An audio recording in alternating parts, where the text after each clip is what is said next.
आज हम कुछ बहुत ही खास पंक्तियों पर गौर करने वाले हैं। जी। ये पंक्तियां डॉक्टर भीमराव अंबेडकर की सोच, उनकी गहराई और उनके एक तरह से शक्तिशाली आह्वान को सामने रखती हैं। बिल्कुल। ये शब्द हमें उनके जीवन के मिशन और दर्शन की एक झलक देते हैं। हाँ, बिल्कुल। और हमारे पास जो स्रोत हैं वो इन्हीं प्रेरणादायक पंक्तियों के अंश हैं। सही। और हमारा लक्ष्य है कि इनके पीछे जो गहरा अर्थ है और आज के समय में इनकी क्या अहमियत है उसको समझें। निश्चित रूप से, क्योंकि देखिए ये पंक्तियां सिर्फ शब्द नहीं हैं। ये अंबेडकर के पूरे संघर्ष का, उनके संवैधानिक योगदान का, सामाजिक न्याय की उनकी जो दृष्टि थी उसका निचोड़ है एक तरह से। हाँ, सार कह सकते हैं। हाँ, सार छिपा है इनमें। और आज हम कोशिश करेंगे कि इन्हीं की परतों को थोड़ा खोलें। चलिए तो फिर शुरू करते हैं। पहली पंक्ति जो हमारे सामने है वो कहती है, मैंने संविधान लिखा ताकि तुम जिंदगी लिख सको। ये अपने आप में बहुत शक्तिशाली कथन है। मतलब संविधान जैसी जटिल चीज को सीधे किसी व्यक्ति की जिंदगी लिखने से जोड़ देना, इसमें क्या खास बात लगती है आपको? इसमें सबसे खास बात मुझे लगता है अंबेडकर का संविधान को देखने का नजरिया है। अच्छा। उनके लिए ये सिर्फ नियमों की किताब नहीं थी। बिल्कुल नहीं। ये एक औजार था, एक सक्षम बनाने वाला साधन। सक्षम बनाने वाला साधन। हाँ, आप कल्पना कीजिए सदियों से जिन लोगों को अपनी किस्मत तय करने का कोई अधिकार ही नहीं था, उन्हें वो कह रहे हैं कि अब आपके पास वो शक्ति है, वो ताकत है जिससे आप अपना भविष्य, अपनी जिंदगी खुद लिख सकते हैं। तो यहाँ जो मूल बात है वो सिर्फ अधिकारों की नहीं है, बल्कि संविधान ने जो एजेंसी दी है उसकी है। एजेंसी मतलब कर्ता होने का भाव। हाँ, कर्ता भाव। क्या आप दर्शक नहीं हैं, आप लेखक हैं अपनी कहानी के। ये एक बहुत बड़ा बदलाव है थोपे गए भाग्य से चुने हुए भविष्य की ओर। एजेंसी, ये शब्द महत्वपूर्ण है। लेकिन ये शक्ति संविधान से मिलती कैसे है? क्या ये सिर्फ कागजी अधिकार बनकर नहीं रह जाते कई बार? क्योंकि जमीनी हकीकत तो अक्सर अलग दिखती है। हाँ। तो क्या इस पंक्ति में कोई ऐसा इशारा है कि अंबेडकर इस चुनौती को समझते थे? ये बहुत जरूरी सवाल उठाया आपने। देखिए, अंबेडकर कोई हवा में बात करने वाले इंसान नहीं थे, वो यथार्थवादी थे।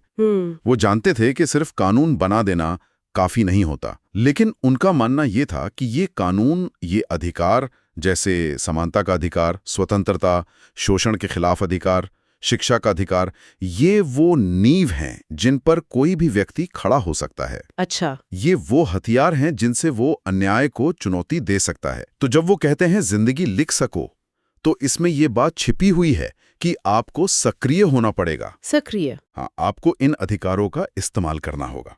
संविधान रास्ता दिखाता है, दरवाजा खोलता है, पर चलना और अंदर दाखिल होना तो व्यक्ति का अपना काम है। तो ये पंक्ति सिर्फ अधिकार नहीं देती, ये जिम्मेदारी भी सौंपती है। अच्छा, तो जिम्मेदारी भी है। हाँ, कि उन अधिकारों को हकीकत बनाना है। ये पैसिव डॉक्यूमेंट नहीं है। ये बात समझ आई।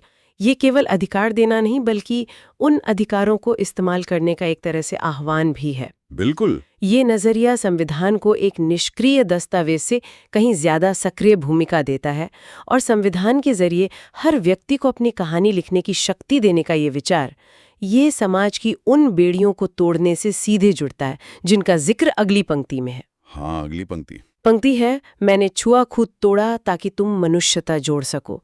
यहाँ तोड़ना और फिर जोड़ना, ये दोनों क्रियाएं एक साथ क्यों रखी गई हैं? यही तो इस पंक्ति का मर्म है। ये जो विरोधाभास जैसा लगता है, छुआछूत तोड़ना एक जरूरी विध्वंसक कार्य था। मतलब एक ऐसी प्रथा को खत्म करना जो इंसानों को बांटती थी, उन्हें अमानवीय बनाती थी। हाँ, वो तो जरूरी था। लेकिन अंबेडकर का लक्ष्य सिर्फ उस बुराई को, उस नकारात्मकता को खत्म करना नहीं था। वो जानते थे कि सिर्फ दीवार गिरा देना काफी नहीं होता।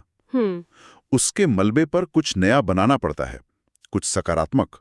और वो सकारात्मक चीज थी मनुष्यता जोड़ना। मनुष्यता जोड़ना, इसका ठीक ठीक मतलब क्या है?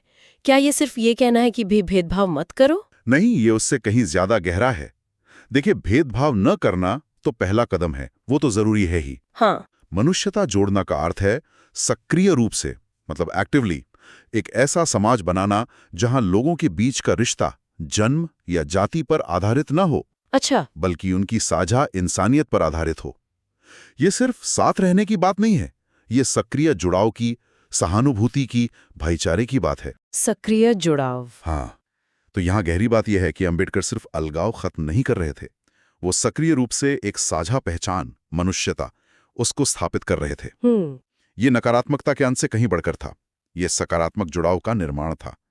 समाज को सिर्फ तोड़ना नहीं, बल्कि उसे एक बेहतर सिद्धांत पर, मनुष्यता के सिद्धांत पर दोबारा जोड़ना था। यानी एक तरह से सामाजिक पुनर्निर्माण का ब्लूप्रिंट था, सिर्फ एक सामाजिक बुराई का अंत नहीं। बिल्कुल सही। ये समझ महत्वपूर्ण है। अच्छा, सामाजिक जुड़ाव के इस विचार के साथ साथ उनके व्यक्तिगत दर्शन का भी एक अहम पहलू है।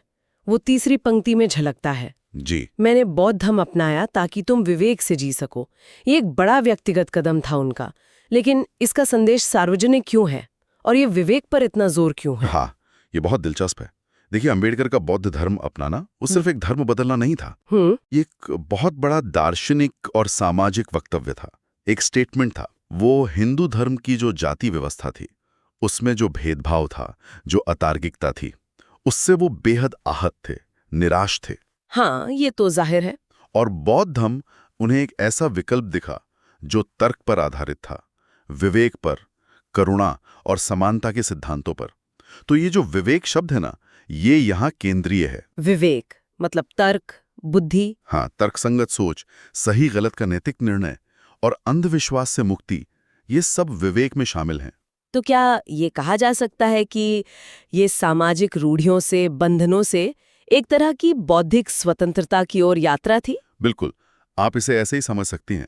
अंबेडकर का मानना था कि सच्चा सामाजिक परिवर्तन तभी आ सकता है जब व्यक्ति मानसिक रूप से भी स्वतंत्र हो। मानसिक रूप से? हाँ, जब वो परंपराओं और सामाजिक दबावों के बजाय अपने विवेक, अपनी बुद्धि, अपने तर्क के आधार पर जीवन जिए।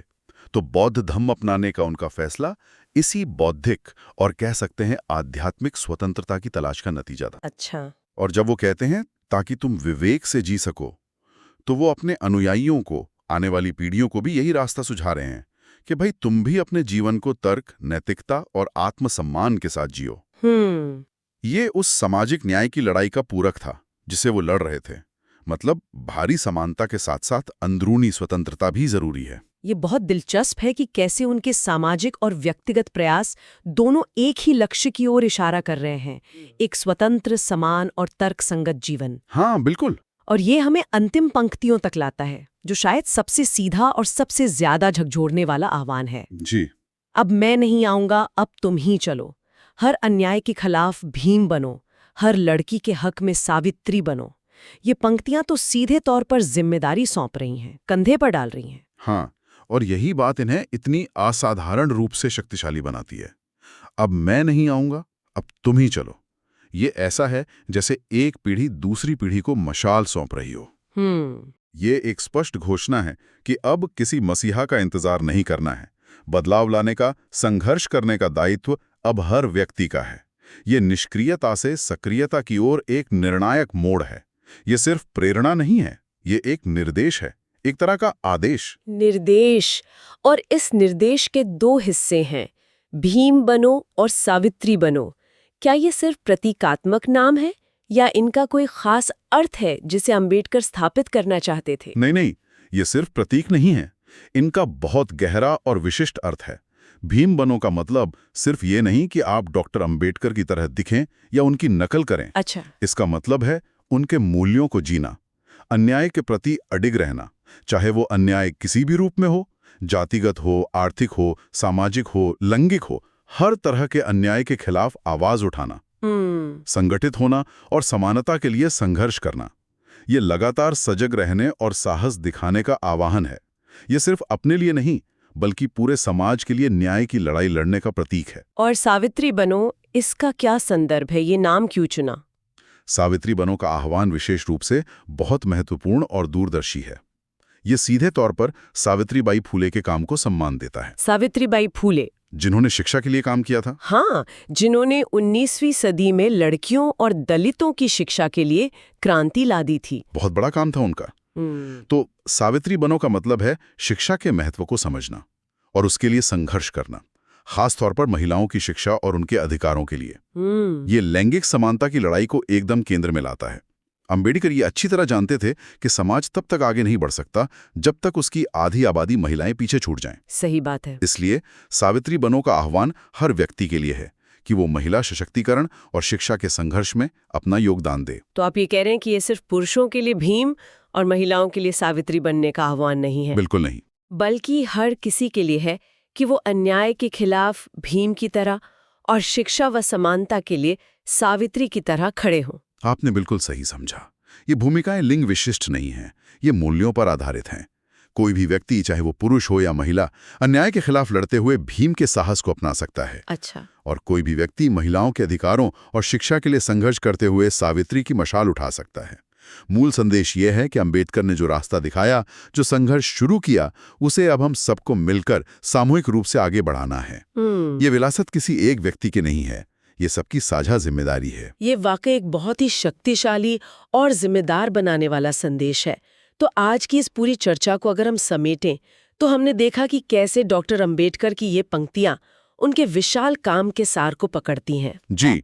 उन्होंने संविधान को सिर्फ कानून नहीं, बल्कि व्यक्तिगत भाग्य निर्माण का साधन बनाया। बिल्कुल। और उसमें वो एजेंसी, वो कर्ता होने का भाव महत्वपूर्ण है। बिल्कुल। उन्होंने छुआछूत जैसी सामाजिक बुराई को तोड़ने के साथ ही मनुष्यता के आधार पर समाज को सक्रिय रूप से जोड़ने का लक्ष्य रखा। हाँ, जोड़ने का। उन्होंने बौद्ध धर्म के जरिए विवेक और तर्क पर आधारित जीवन जीने का मार्ग दिखाया, जो मानसिक स्वतंत्रता पर जोर देता है। जी हाँ। और अंततः उन्होंने ये स्पष्ट किया कि उनका काम अब खत्म नहीं हुआ है, बल्कि ये अब हर व्यक्ति की जिम्मेदारी है, हर अन्याय के खिलाफ भीम बनकर और हर लड़की के अधिकारों के लिए सावित्री बनकर इस संघर्ष को जारी रखना होगा।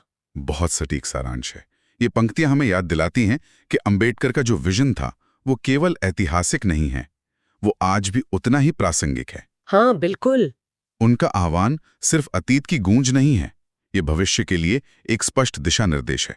ये हमें लगातार अपना मूल्यांकन करने और समाज में अपनी भूमिका को सक्रिय रूप से निभाने के लिए प्रेरित करता है। उनका काम रुका नहीं है, वो हमारे माध्यम से जारी है। और यहीं पे हम अपने श्रोताओं के लिए एक विचार छोड़ना चाहेंगे। अंबेडकर का ये आह्वान भीम बनो, सावित्री बनो, आज के इस दौर में, आज के समय में क्या रूप लेता है? ये महत्वपूर्ण सवाल है। आज की जो जटिल सामाजिक, आर्थिक और राजनैतिक परिस्थितियां हैं, उनमें हर अन्याय के खिलाफ आवाज उठाना और विशेषकर महिलाओं और वंचितों के अधिकारों और शिक्षा के लिए सक्रिय होना, इसके व्यवहारिक मायने क्या हैं? इस जिम्मेदारी को हम अपनी रोजमर्रा की जिंदगी में, अपने काम में, अपने समाज में कैसे निभा सकते हैं? जी। इस पर सोचना शायद अंबेडकर की विरासत को सही मायने में अपनाने की दिशा में एक जरूरी कदम हो सकता है।